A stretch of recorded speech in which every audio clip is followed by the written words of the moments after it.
Hey everyone, thank you for joining this episode. Please take a moment to click subscribe, also the bell, and click all to stay updated on all of our new episodes and to help support the channel. This is the Night Watch Show, and you may notice that it is nighttime, so you probably can't see me very well, but I decided to go ahead and make this broadcast just reflecting on the chaos going on around the world in various ways in various places. And among those places, it sure seems like America's at the top of the list. The masker movement, which is a thing now where people essentially are questioning the religious freedoms that are being imposed upon by requirements to wear masks. So if they're forced to wear a mask in some way, they're alleging that is jeopardizing their religious freedom. And also, in addition to that, their civil rights. And I personally just think it's a bit ridiculous. People should wear a mask when you're in an area with infections that are spreading, and there are people with weak immune systems who may not survive the virus.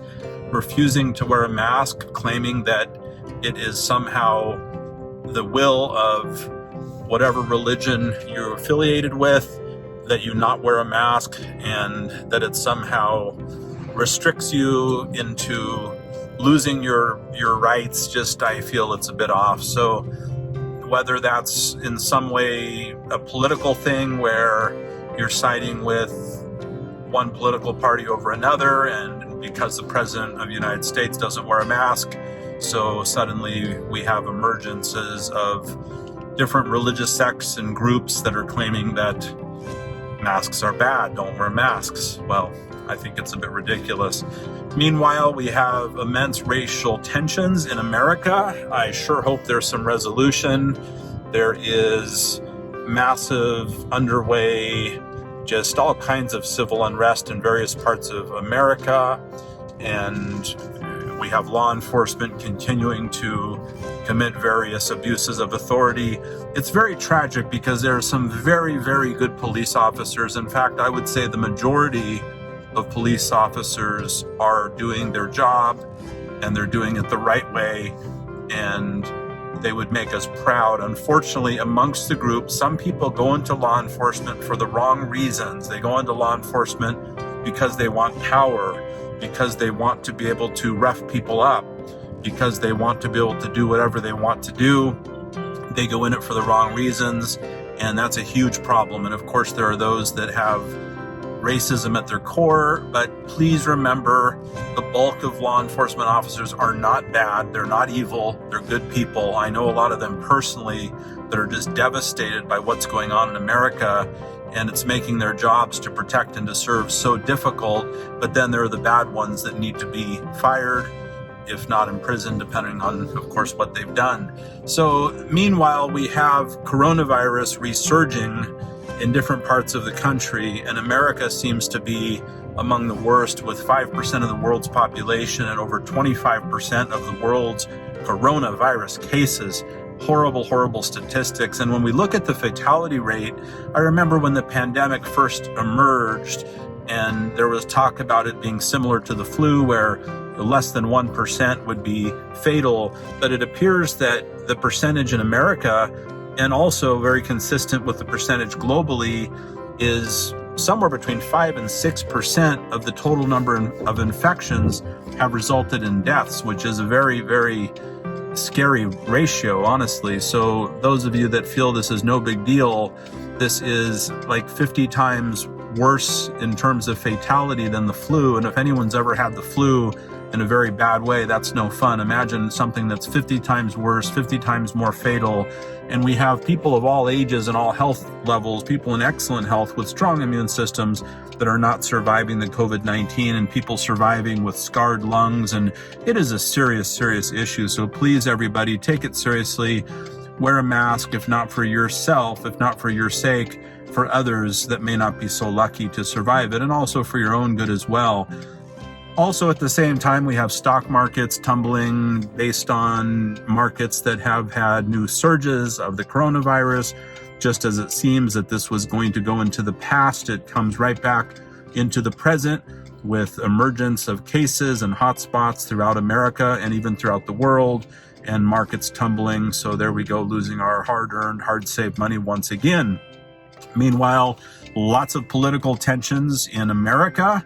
Talking a lot about America because I think the whole world is watching, and it definitely, what's going on in America seems to have a pretty major impact on the world economy and everybody's investment portfolio. So we've got just a lot of political instability. Of course, we've got the Republican Party, the Democratic Party. We have Joe Biden. We have Donald Trump. We have an election coming up. Who knows what will happen? On paper, it looks like Donald Trump may lose this time around based on just the way things have gone the last several months. Had they gone differently, he probably had a pretty good chance of winning. At this point, it doesn't look good. Then again, no one thought he would win last time, and he did. Who knows what's going to happen there? In any case, we've got uncertainty, instability, lots of political tension, lots of racial tension. America's just struggling with all types of things. We've got Texas that's pausing their reopening in certain areas, and Florida's having just an awful time. Other countries such as Brazil are struggling, India, really just around the world. This virus is proving to be a very deadly enemy, and deadlier than it seems the World Health Organization had thought it was, deadlier than we were warned it was.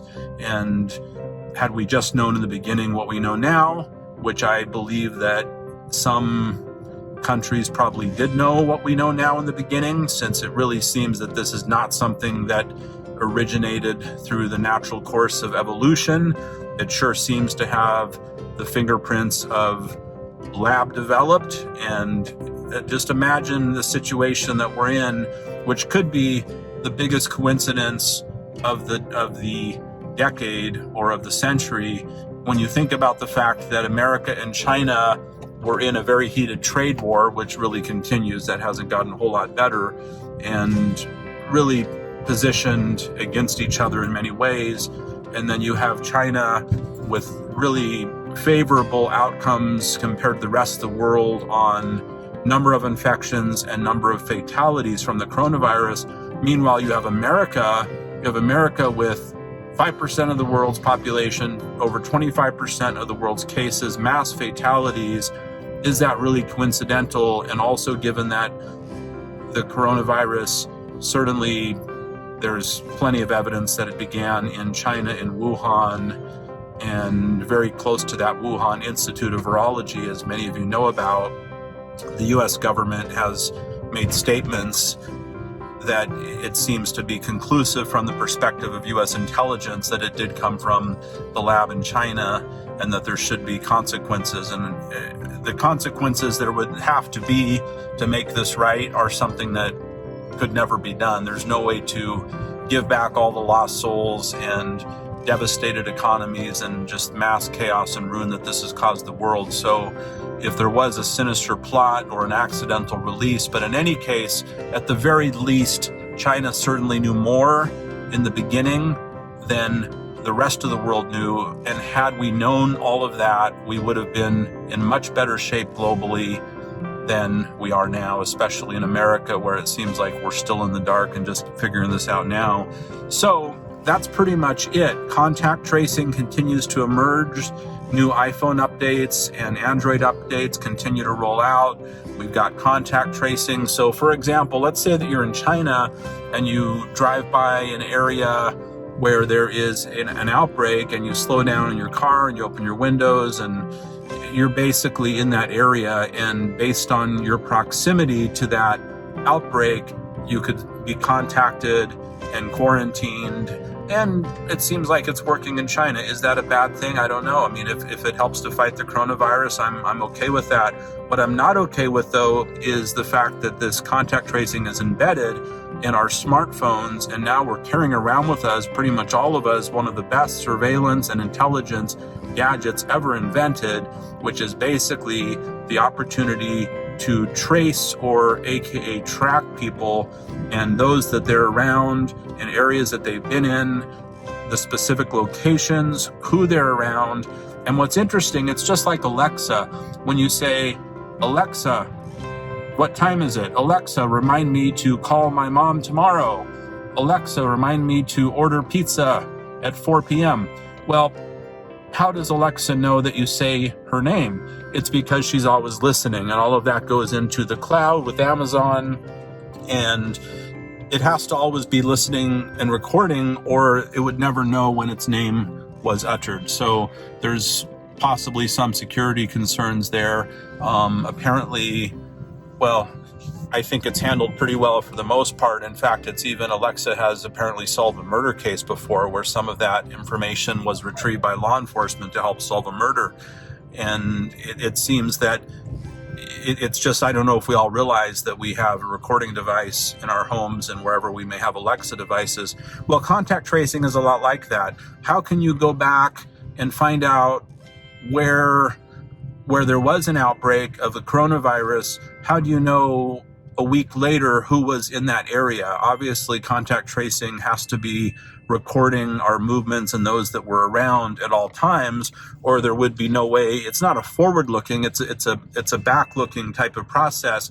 So it's tracking where we are and where we've been and who we've been around.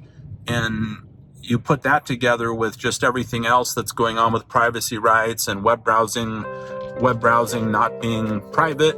Law enforcement in America, based on FISA, is able to essentially access web browsing history without a warrant. So all of this put together, there's certainly a lot of surveillance, there's certainly loss of privacy, and a lot of this has happened during the pandemic at a time when we all are essentially various states of quarantine and lockdown, kind of in a slumber. We lost a lot, and one of those things that we lost is our privacy. So now it really is the night watch. I doubt you can see me. I'm sorry for that, but I wanted to send this broadcast. A lot going on in the world. Stay safe, stay well. Please remember to click subscribe, click the bell, click all, so that we can keep you updated. Thank you for joining the Night Watch.